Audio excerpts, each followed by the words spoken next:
ఈ దినమున మనము 61వ కీర్తన ధ్యానం చేసుకుందాం.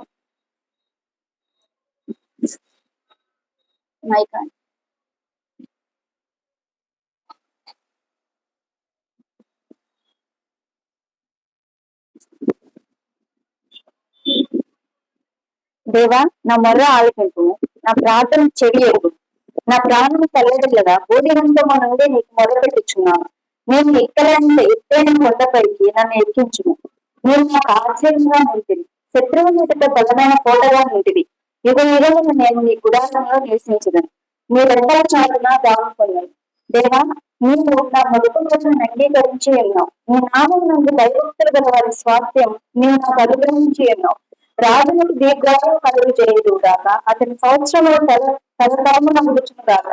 దేవుని సన్నిధిని అతని నిరంతరం నివసించును గాక. అతని కాపాడుటకై కృపా సత్యములను నియమించును. దినదినము నా మృతులను నేను చెల్లించినట్లు నీ నామమును నిత్యము కీర్తించదను. మరి కీర్తనకారుడు దేవుణ్ణి వేడుకుంటూ ఉన్నాడు. చూడమ్మా, దేవా, నా మొర ఆలకింపుము, నా ప్రార్థనకు చెవియొకము. నా ప్రాణము తల్లడిల్లగా భూ దిగంతముల నుండి నీకు మొరపెట్టుచున్నాను. నేను ఎక్కలేనంత ఎత్తైన కొండపైకి నన్ను ఎక్కించుము. మరి దేవుణ్ణి వేడుకుంటూ ఉన్నాను అన్నమాట. అంటే ఇక్కడ మనం గమనించాల్సిన విషయం ఏంటంటే, మన కష్టాలు, మన బాధలు మనల్ని ఎంతగానో కృంగదీసే విధంగా ఉంటుంది. అంటే మన కష్టము ఎదుటి వారికి చిన్నదే. ఎదుటి వారి విషయాలు ఎలా ఉంటుందమ్మా, బయట నుంచి చూసే వాళ్ళకి చాలా చిన్నదిగా ఉంటుంది. కానీ కష్టాన్ని అనుభవిస్తున్నటువంటి వారికి ఎలా ఉంటుంది, చాలా ఎక్కువ కష్టంగా ఉంటుంది. అందుకనే కీర్తనకారుడు అంటాడు, అయ్యా, నా ప్రాణము తల్లడిల్లగా భూ దిగంతముల నుండి నీకు మొరపెట్టుచున్నాను. అంటే ఎక్కడి నుంచి? ఎంతో డెప్త్ నుంచి, ఎంతో లోతైనటువంటి పరిస్థితి నుంచి. అంటే నా మీద అంత ఎత్తుగా ఉన్నాయి నా యొక్క కష్టాలు కావచ్చు, నా మీద మోపడిన భారం కావచ్చు, నా భయం కావచ్చు, లేదా ఏదైనా సరే అది ఎలా ఉన్నాయి, నన్ను అధిగమించి ఉన్నాయి. అయితే నేను ఎక్కడంత ఎత్తైన కొండ మీదకి నీవు నన్ను ఎక్కించయ్యా. అది ఎందుకని కీర్తనకారుడు అడుగుతున్నాడు? నా బాధలు, నా యొక్క ఆలోచనలు, నా కష్టాలు అంతగా ఉన్నాయి. మన భారం ఎక్కువైపోయింది అనుకోండి, మనకు ఎలా ఉంటుంది? అది ఎక్కాల కొండ. ఆ కొండ ఎక్కితే మనం ఎక్కడ ఉంటాం, ఎలా ఉంటాం అంటే ఒక న్యూట్రల్ ప్లేస్ లో ఉంటాం. అది మన దగ్గర కాకుండా ఇంకా ఎత్తుగా వెళ్ళాలి. అవునా? అదే కీర్తనకారుడు అడుగుతున్నాడు, అయ్యా, నీకు నేను మొరపెట్టుచున్నాను, నా ప్రార్థనకు చెవియొగ్గుము, నా ప్రార్థన ఆలకించయ్యా. నా ప్రార్థన నేను ప్రార్థిస్తూ ఉండగా నీవు ఆలకించు అని వేడుకుంటూ, నా ప్రాణము తల్లడిల్లగా, నా ప్రాణం ఏమైందమ్మా, తల్లడిల్లగా నేను ఎక్కడి నుంచి నీకు మొరపెట్టుచున్నాను? భూ దిగంతముల నుండి నీకు మొరపెట్టుచూ ఉన్నాను. అయితే నేను ఎక్కలేనంత ఎత్తైన కొండపైకి నన్ను ఎక్కించు. ఎందుకంటే నా యొక్క శక్తి సామర్థ్యాలు చాలవు, నా వల్ల కాదు, నీవు మాత్రమే నన్ను ఎక్కించగలిగిన వాడు.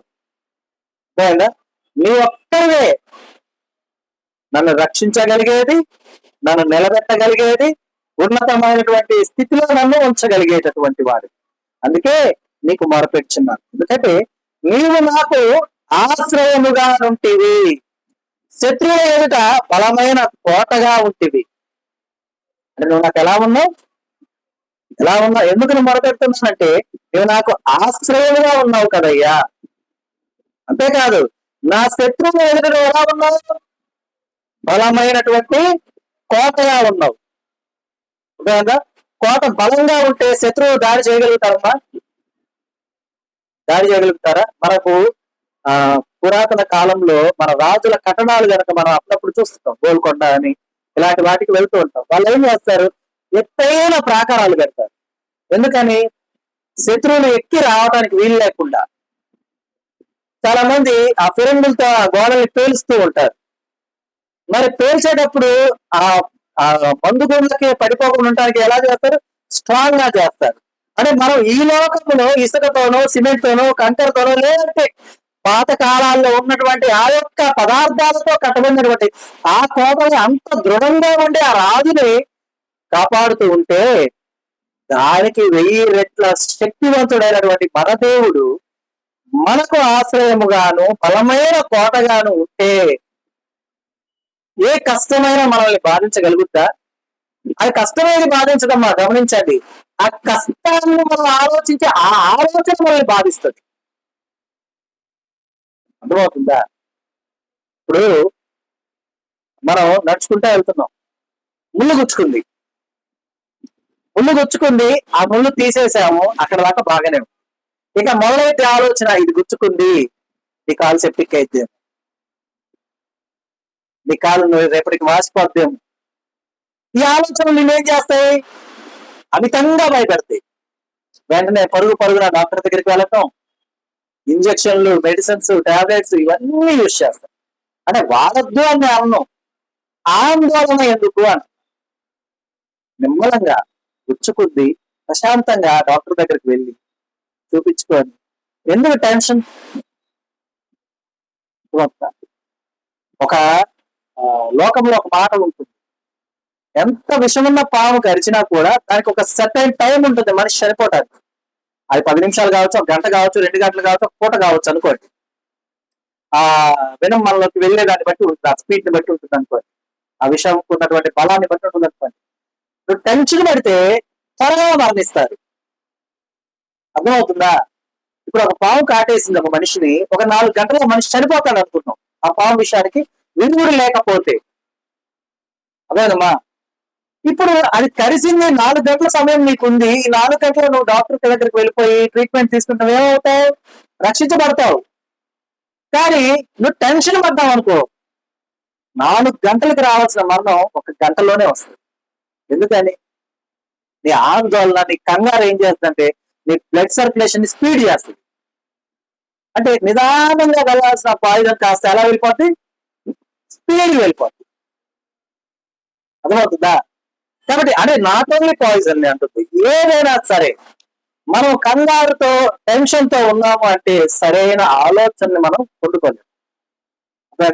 కాబట్టి మనం జాగ్రత్తగా ఉంటూ ఆలోచన విధానాల్లో మనం పడిపోకుండా దేవుణ్ణి వేడుకుంటూ, ఎందుకంటే దేవుడు మనకు ఆశ్రయంగా ఉన్నాడు, బలమైన కోటగా ఉన్నాడు. ఇంకెందుకు నీకు కంగారు, ఇంకెందుకు నీకు టెన్షన్? అర్థమైందా? ఏదైనా ఆయనకి మనం చెప్తూ ఉంటే ఆయన మనకు తోడుగా ఉండడమ్మా ఉంటాడు. కాబట్టి గమనించాలి. చూడండి, యుగములు నేను నీ గుడారములో నివసించను, నీ రెక్కల చాటున దాక్కొందు.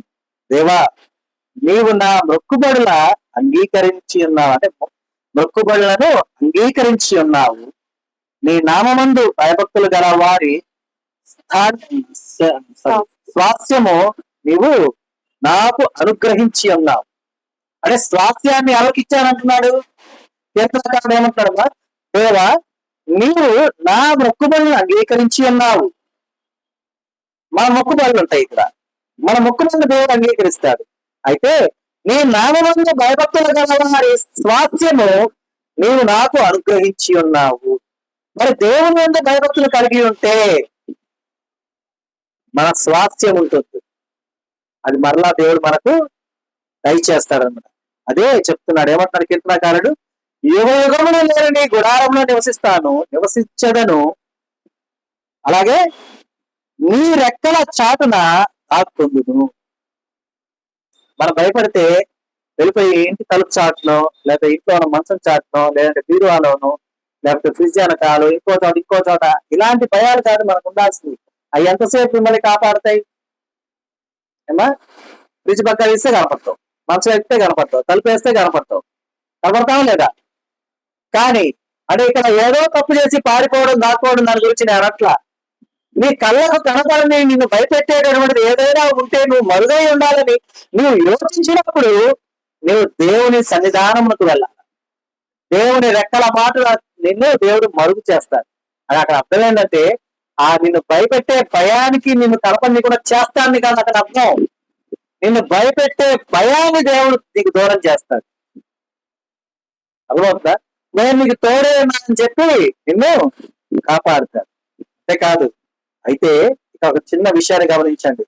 దేవా నీవు నా మొక్కుబడులను అంగీకరించి ఉన్నావు. మన మొక్కుబడులను దేవుడు ఏం చేశాడమ్మా? అంగీకరించాడు. అంటే అర్థం ఏంటి?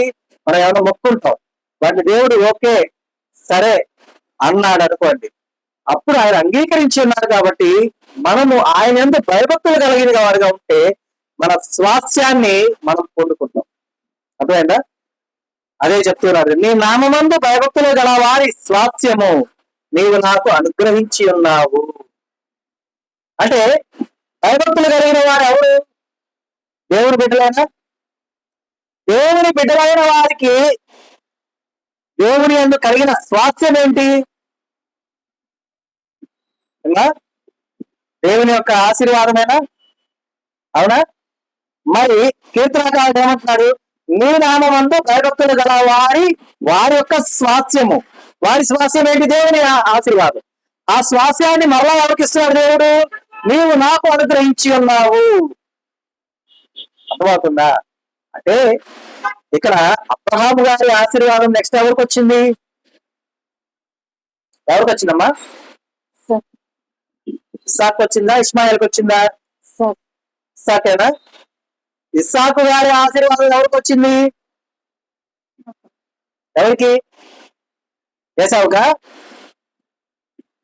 ఎవరికి వచ్చింది? ఎవరికమ్మా? యాకోబుకి. యాకోబుకి ఆ శ్వాసం ఎప్పుడు వచ్చింది? ఇజ్రాయేలుగా మార్చబడినప్పుడు. ఇజ్రాయేలుగా మార్చబడాలంటే యాకోబు ఏమి చేశాడు? ఎలా మార్చబడ్డాడు? ఎందుకంటే అప్పుడు దాకా ఆయనకు తండ్రి యొద్ద నుండి వచ్చిన స్వాస్థ్యాన్ని అనుభవించే భాగ్యం ఆయనకు లేదు. ఎందుకని?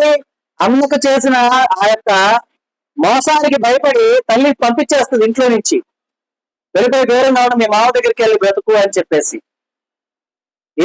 14 ఏళ్ళు అది జీవిత ఖైదు అన్నమాట మన లెక్కలో.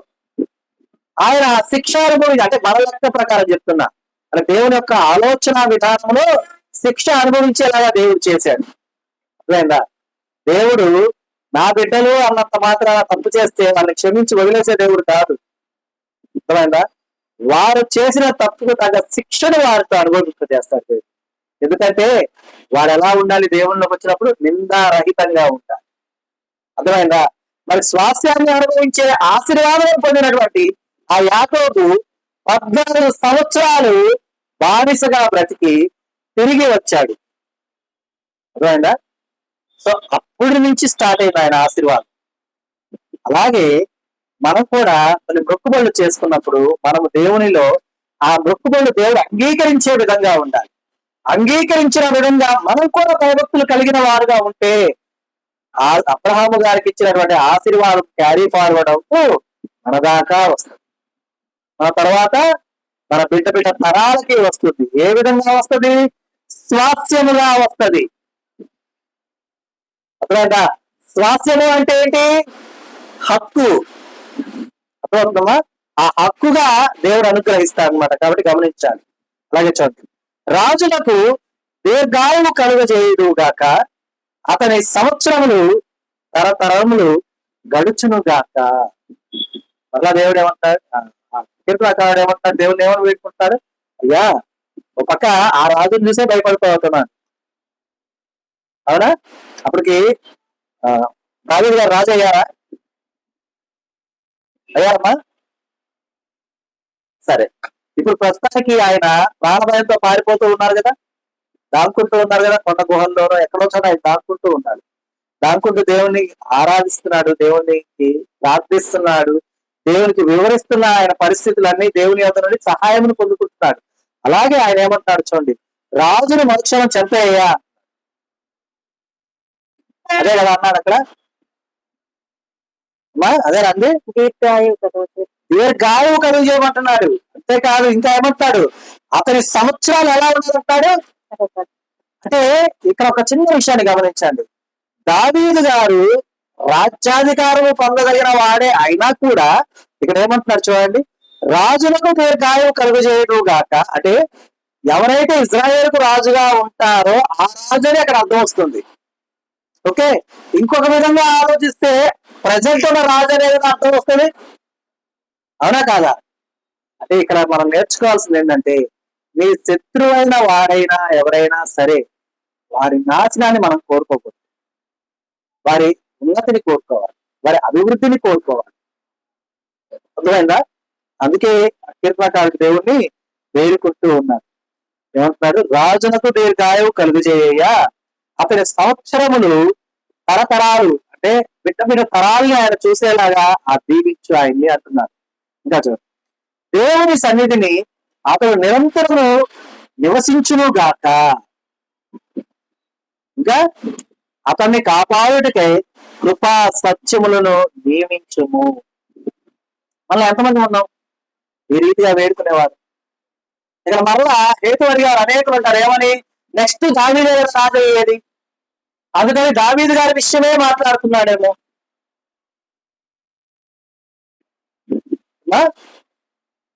అర్థమవుతుందా? కానీ దావీదు గారు రాజు అవ్వచ్చు, అవ్వకపోవచ్చు, ఎప్పుడు ఆయన కొండ గుహల్లో పారిపోతున్నప్పుడు కావచ్చు, ఇంకొక సమయం కావచ్చు. కష్టంలో ఉన్నాడు, ఆ కష్టం మీద రావడానికి కారణమైన వాడు రాజుగా ఉన్నాడు. ఉన్నాడా లేదా?